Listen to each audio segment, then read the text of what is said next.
All right, this is the first video of, let's say, hopefully many that come out of this particular project. Currently I have a 1963 Beetle that has quite a bit of work done to it. It's currently got a 2110. It's a rather mild build, I guess you can say. It's a more piston than it is stroke based. It's running a set of 44s. It's got a mild 110 cam in it, basically a stock 009 distributor. Nothing too crazy, nothing too wild. Got large ported heads, and Brazilian case. So pretty standard, mild build, nothing too crazy. Probably in the 120 to 130 horsepower range currently, but it is going to be getting pulled out and I'm going to revamp it. I'm considering changing the stroke of the motor to try to get it closer to the 130 to 140 horsepower range. And I'm hoping when I do that, I can go a little bit smaller on the piston size and get a little more sidewall to help with the heat here in Arizona. So the car itself is on air ride. I am rocking a set of Porsche phone dials from either a 924 or 928. I'm not sure. I can look that data up though. It's pretty simple, but doesn't really matter. The unique thing about the wheels is the rears are 7.5 or 7, something like that. But the fronts have been cut and narrowed down and re-welded, and they're only about 5 inches. So it's a pretty unique setup. Only seen a few other 944 wheels that are in this manner, or at least phone dials. We see it happen with Fuchs, but we don't really see it too often with these wheels. And I totally get it. They're not the most desirable, but I like them for my taste. So the interior is another thing that is kind of been a work in project over the last couple of years. It's okay for what it is right now. It's in pretty good shape. I really don't have a reason to change it other than I just don't like red. So it's on the list to get revamped and redone in a nice shade of blue. Recently this year, I have gone through a few different variations with the car itself. These doors were one-piece window setup, and I converted them back over by picking up a donor car and getting the hardware and pieces. So you'll notice that I have no window seals, and I haven't for quite some time. So I really should consider putting those window seals back in, because it would make a world of difference on the appearance of the car. So other unique things outside of the air ride and all of that, the front headlight buckets have been Frenched. They've been cut and sectioned, and just makes it a little easier for when you're going to turn. Transmission, Pro Street. I think it's Pro Street, Pro Comp. I can't remember the name of it. Either way, it's a mildly built trans using stock gearing, and it works pretty good. No major issues, no complaints about it, no concerns there. So it's just a light underview of the undercarriage right now, just to kind of get an idea of what we're looking at. So here we go, time to tear down.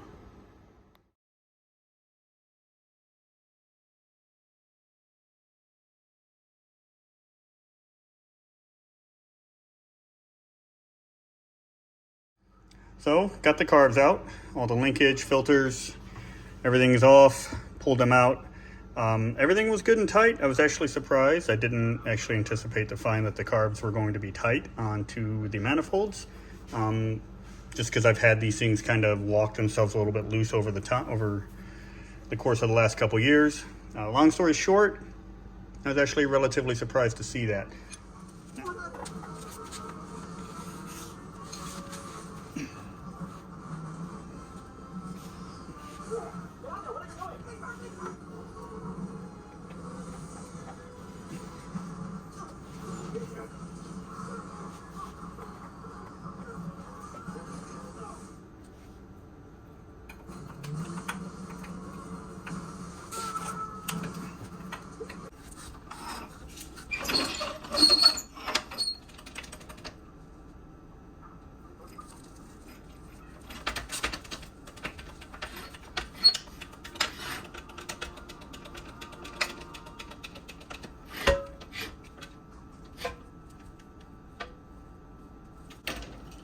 It's a little bit of a problem.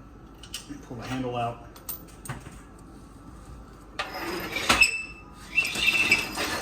Let's rotate the jack sideways.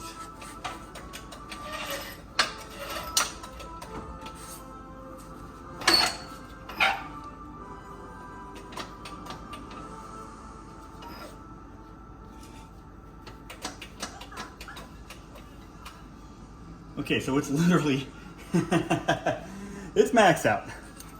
So let's get under here and try to get this last couple of bolts out. And if we're lucky, we'll come out without any issue.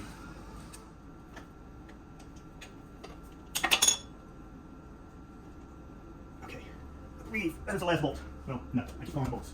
I'm just getting ahead of myself here. And again, just excited to get this motor pulled out.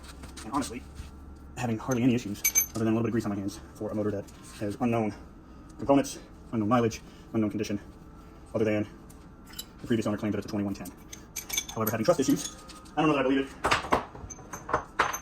So, regardless, it doesn't matter. I'm gonna do this anyway. So, one quick last look. I think I got it all good there. I'm gonna pull the exhaust. Straight. Let's just try to get these cables up out of the way. Cables off, cables off, all cables out. Okay. Alright, that's it.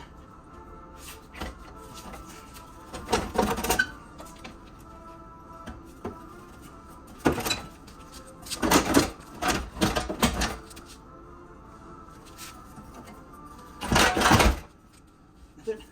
It's out. Ish. Kind of hung up a little bit on this brake with the exhaust.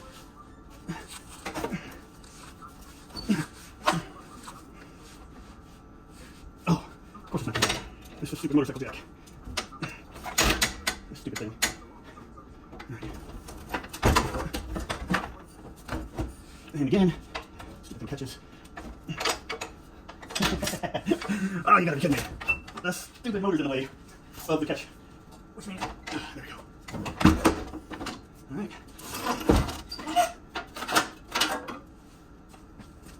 That tin came out.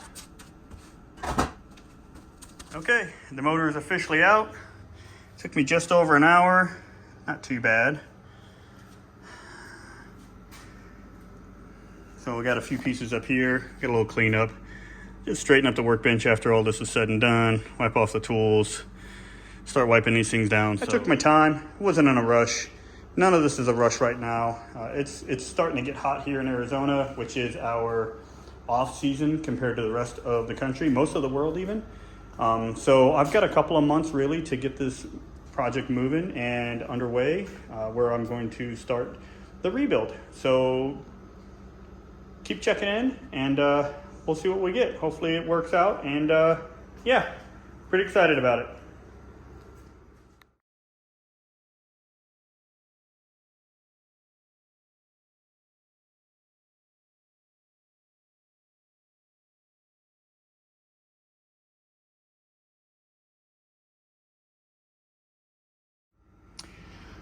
Okay, so I went ahead and pulled the tins off while I was already in here and feeling kind of motivated. Kind of started wiping it up.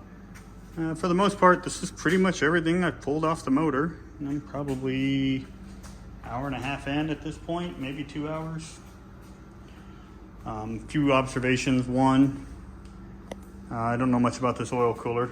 Could be stock. I have no idea. But I noticed looking through some of this that there's no hardware here holding the case together. You can see that. And had me started looking around, and that one's missing. And that one up there is also missing.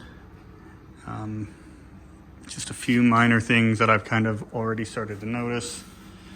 The heads, they have a unique marking on them. Well, not the heads, the cylinders. Cylinders have a marking that I'm not familiar with, assuming that's whatever the brand is, so I'm sure I'll figure that out pretty soon.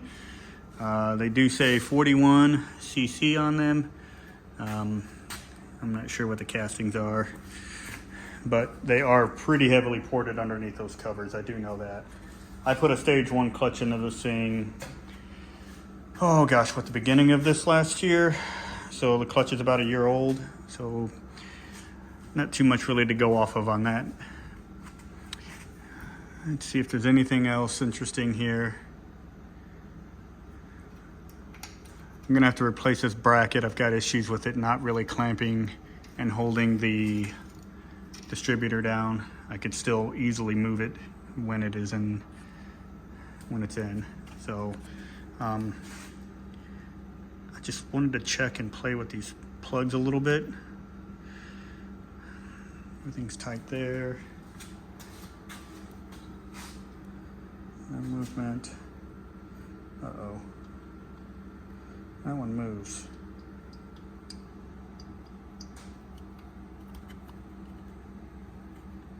Is it loose?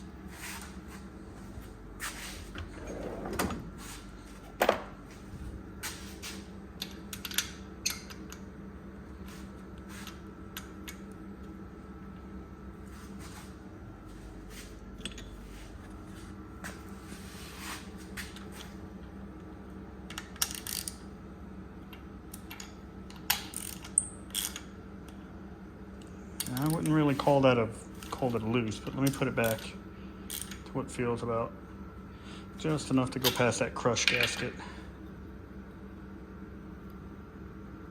Okay, no play there, so I had one plug that was a little bit loose.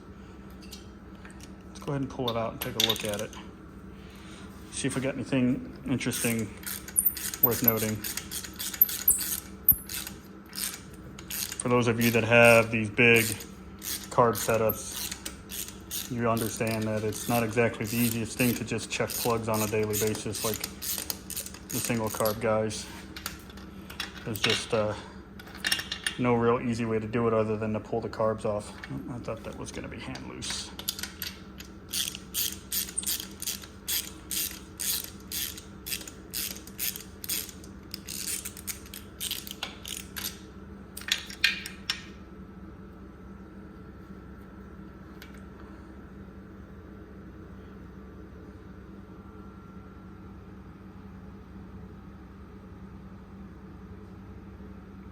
I have to compare that against the graph, but just looking at that seems kind of lean. Don't see any major breaks or anything. Nothing wrong with that crush gasket. Those will not be going back in, so that's fine. Probably 1,500 miles on those, maybe. Let's just do a quick check of this last one, the second one here. And we'll probably call it quits for the day.